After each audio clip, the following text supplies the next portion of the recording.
হয়েছে। শুধু বিস্ফোরণ নয়, বাংলাদেশে ইস্কনের বিস্ফোরণ ক্যান্সারে পরিণত হয়েছে। অনতি বিলম্বে বর্তমান সরকার যদি এই ক্যান্সারের অস্ত্রোপচারে পরিশ্রম না করে গোটা বাংলাদেশের মুসলমান, ইসলাম এবং জনগণকে ইসলাম নামক ক্যান্সার গ্রাস করে ফেলবে। এজন্য দেশের দায়িত্বশীল নাগরিক হিসেবে, দেশপ্রেমিক হিসেবে, খিলাফতে রাশিদের আজকের এই দায়িত্বশীল প্ল্যাটফর্ম থেকে, আজকে প্রেস ক্লাবের চত্বর থেকে আমরা বর্তমান সরকারের প্রতি উদাত্ত আহ্বান জানাই। দেশের জনগণের প্রাণের স্বামীর প্রতি শ্রদ্ধা প্রদর্শন করে অনতি বিলম্বে পৃথিবীর বিভিন্ন রাষ্ট্রের মধ্যে বাংলাদেশে ইসলামের সমস্ত কার্যক্রমকে নিষিদ্ধ ঘোষণা করতে হবে।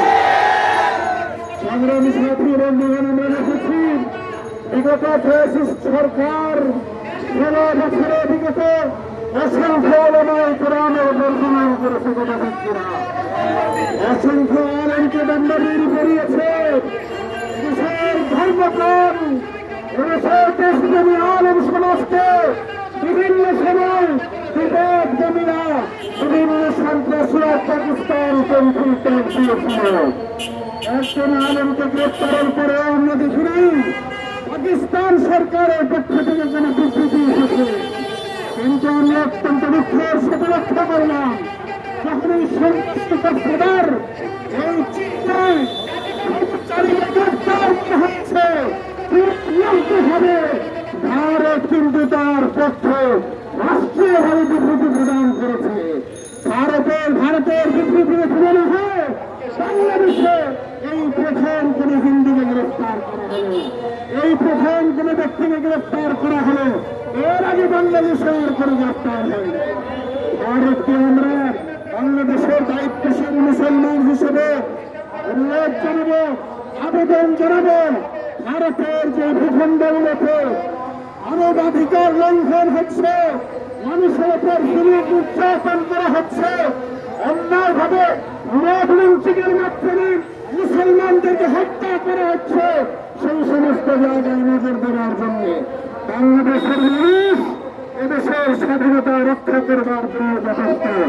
বাংলাদেশের জনগণ দেশকে রক্ষা করতে হয়, দেশকে মুক্ত করতে হয় মাত্র 3.5 মাস আগে আবার প্রমাণ করেছে।